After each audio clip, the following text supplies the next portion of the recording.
I keep replaying the voice note in my head. Not the words, not really. Just the tone.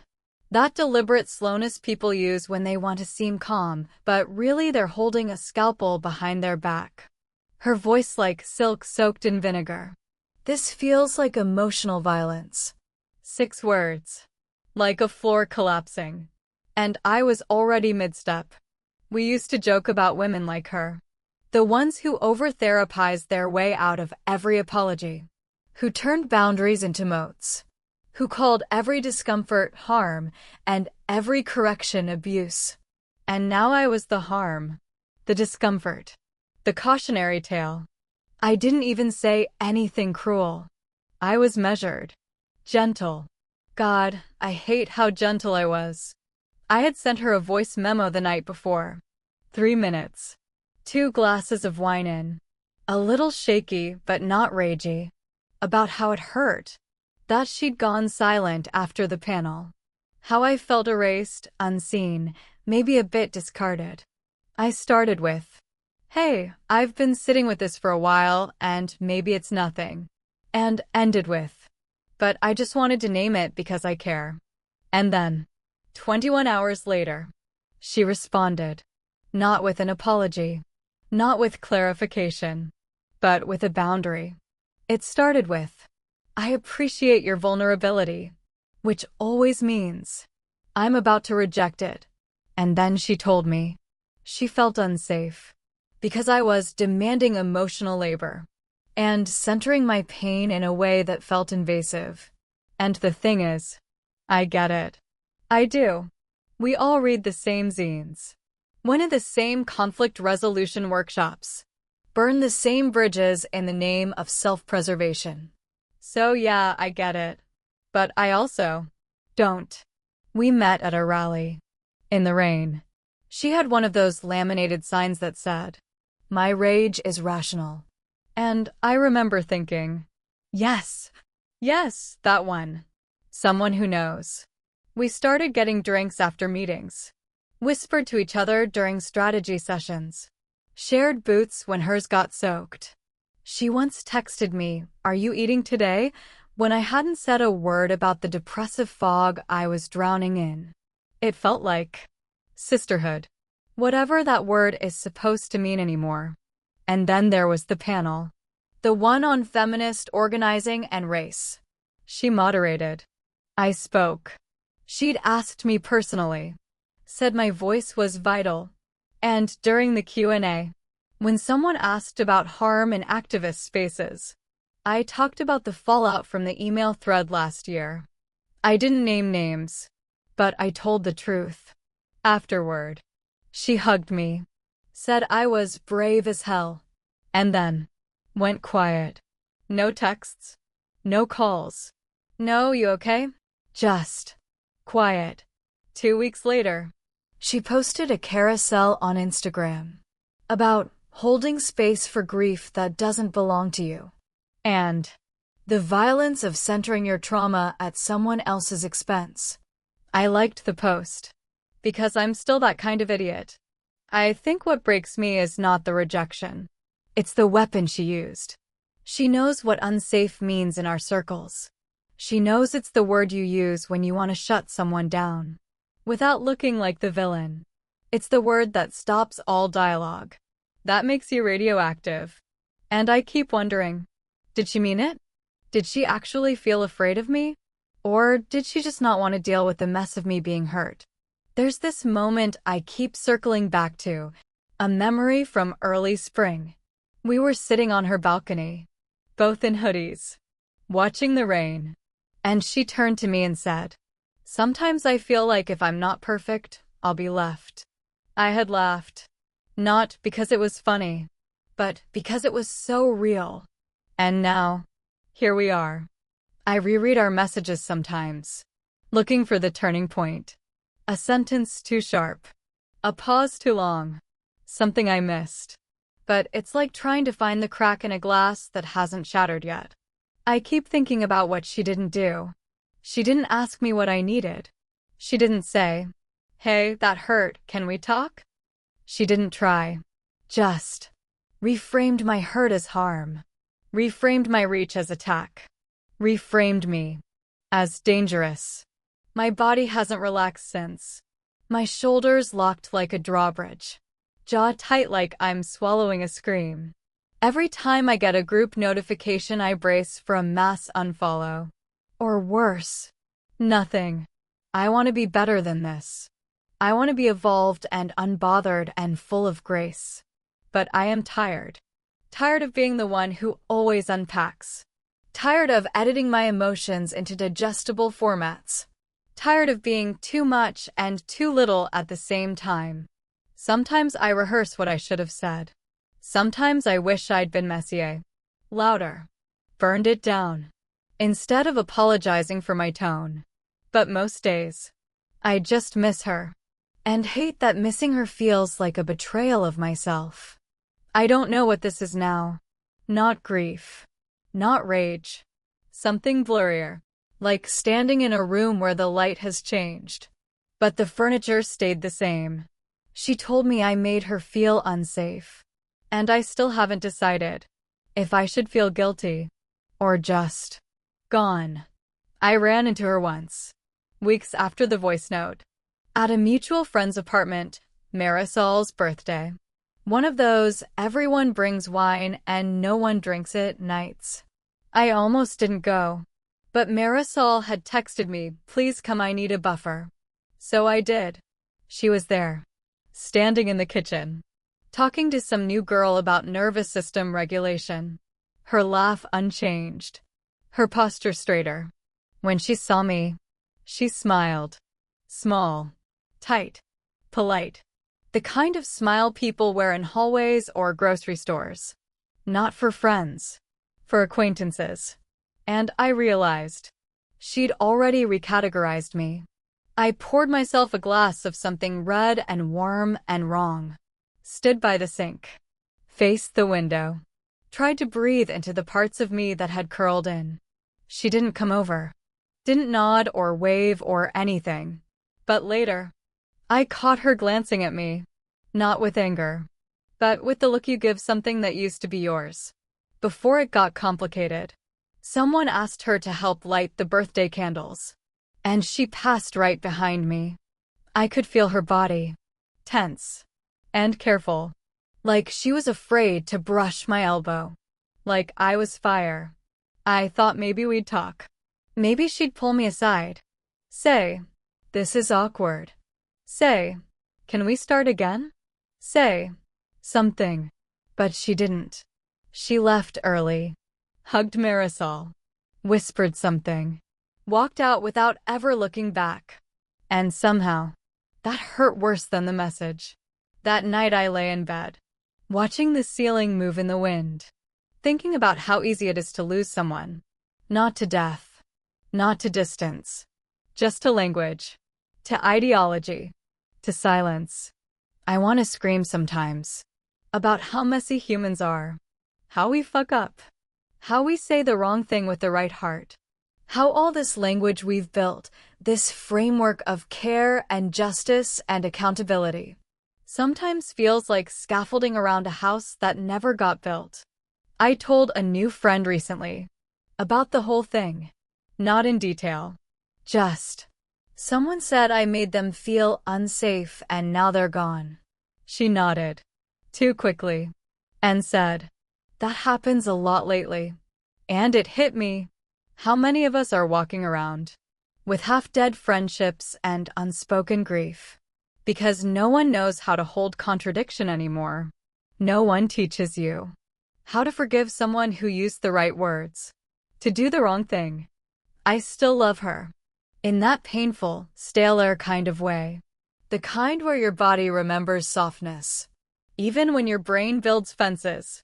Sometimes, I think about sending her another message. Something neutral. A meme. A memory. This made me think of you. But then I remember. She said she felt unsafe.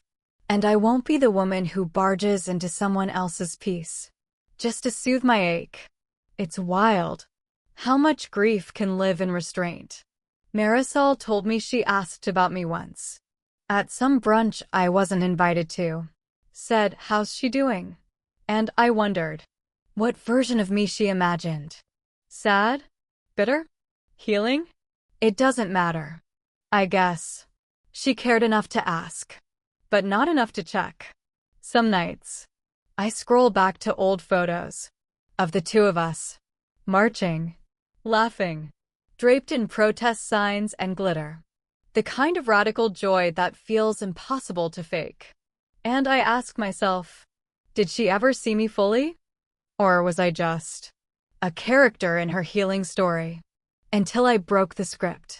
There's this thing my therapist said once. Sometimes the rupture reveals the conditions that were always there.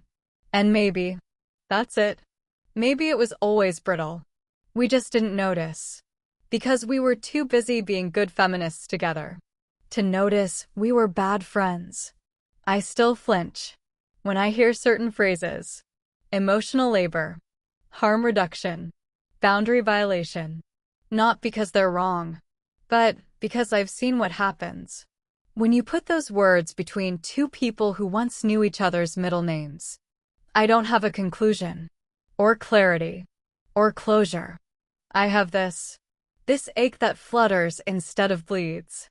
This scar that's invisible but still itches. This note that I'll never send. I used to think that if you did all the right things, read the right books, use the right words, built friendships on shared values, then you'd be safe. Like safety was a currency, and I'd earned it. But no one tells you that even in the most progressive rooms, the knives are just better hidden. I think about that too much lately. About the difference between safety and comfort. How I made her feel unsafe, but she made me feel disposable. And no one wrote a zine about that. I still see her name sometimes, tagged in mutuals posts. The kind of people who still say community like it means something solid. And I wonder what version of me she shared. What the post-mortem of our friendship sounded like on her end. Was I controlling? Too intense? Codependent? I've been all of those things, depending on who's narrating. I want to be generous. I do. I want to believe she was scared, not calculating. But it's hard, because if she really was scared, I became a story she told to explain her leaving, instead of a person she tried to reach. The worst part is, I've started doubting my own pain, second-guessing the sound of my voice in my own memories. Was I too sharp? Too persistent? Too hurt?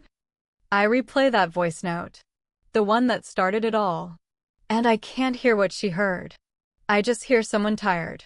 Someone trying. Someone reaching across a widening space. There's this feeling I get now. At events. In circles. On calls. When someone says something like, emotional safety is non-negotiable. And everyone nods. And I nod too. Because it's true. But also, I feel my hands go cold. My back stiffen. Because now I know what gets buried under that phrase. How it becomes a shield. How it becomes a silence. How it becomes a way to disappear someone. Without blood. Without mess. Just an unfollow. A mute. A group chat where your name stops showing up. I'm starting to understand why older women seem quieter in these spaces. Why they sip their wine slowly and say less. Why their eyes flicker when certain words are said. It's not apathy. It's not detachment. It's that they've survived enough ruptures to know that not every wound comes with closure. Some just come with space. A few weeks ago, I was at a potluck. Someone poured me a glass of wine without asking. A full one. And I almost cried. Because no one had done that in months. I looked up to thank her. And she said, "You looked like you needed it." And I did. Not everything has to be said. I'm learning that. Not every loss has to be named to be mourned. Some friendships die like slow leaks. No explosion. No scream. Just the air leaving the room. One breath at a time. Sometimes, when I'm feeling brave, I try to imagine what I'd say If she ever texted again. If she ever said, "I've been thinking about what happened." But mostly, I just imagine myself looking at the message and feeling nothing. That's the fantasy now. Not reunion. Not repair. Just peace. I miss her. In the way you miss a coat you lost in a city you'll never return to. You don't even remember what it looked like anymore. Just that it kept you warm once. And maybe that's enough. Maybe warmth can be enough. Even if it didn't last. Even if it ended with silence. And a voice note that carved a hole in your chest. Maybe we loved each other the best way we could. Until we couldn't. I don't need her to come back. Not really. But God. Some nights. I do wish she'd say, "I know you meant well." Just that. No fanfare. No unpacking. No reconciliation. Just recognition. Until then, I'm learning how to hold this ache without making it a weapon. How to grieve someone without turning her into a villain. How to keep walking even when the ground still feels uneven where she left. She told me I made her feel unsafe. And maybe I did. But she made me feel erased. And we don't have a word for that. Not yet. I saw her again. Not in real life. On someone's story. A brunch table. 7 women. Glasses clinking, hands layered on each other's backs. She was in the center, laughing. Hair longer. Skin softer. I didn't flinch this time. Just watched the 15 seconds loop. And then again. And then again. She looked like peace. And I hate that my first thought was, maybe I was the storm. I talked about her in therapy. Again. Not because I wanted to, but because I accidentally said unsafe when I meant unwelcome. And my therapist tilted her head and said, "That word still carries weight for you, huh?" Like I hadn't been dragging it behind me. Like a wet coat. For months. I've started rewriting the story. Not out of delusion. Just survival. In one version. We're both overwhelmed. Both trying too hard to be perfect feminists. To always respond with care. To never be the one who explodes. So when I showed her the cracks, she saw her own. And couldn't look. In another version. She was already halfway gone. Before I even spoke. And my voice. My ache. Just gave her the exit sign she'd been waiting for. In the worst version. She knew exactly what she was doing. But the real version. The most honest one. Is this. I'll never know. I ran into Marisol again. At a reading. We hugged. Too long. Like women who've both been carrying things they don't talk about. Afterwards. We got noodles. And she asked, carefully, if I still think about her. I said, not as much as I used to. Which was a lie. But also not. I think about her differently now. Not as a friend. Or a ghost. But as a mirror. One I wish I'd looked away from sooner. Sometimes I still draft texts to her. In my notes app. Never send them. Just write. Like a wound practicing closure. Here's one. Hey. I don't need a conversation. Just wanted you to know. I'm okay now. Not because of what happened. But in spite of it. And if you ever wonder. If I hated you for it. I didn't. I just hated the silence. She still follows me. Hasn't unfollowed. Hasn't interacted. But I see her name when I post things that used to be ours. Maybe that's her version of peace. No contact. No conflict. Just digital witness. I'm learning to let that be enough. Not because it is. But because waiting for more keeps my ribs tight. And my phone louder than my own thoughts. The grief has shifted. It no longer claws. It hums. Like a fridge. Always there. Easy to ignore. Until it's not. Last week. Someone new asked me what I meant by friendship rupture. I hesitated. Then said, when a closeness unravels so quietly, you only notice after your chest stops feeling full. They nodded. Too quickly. Like they had their own version.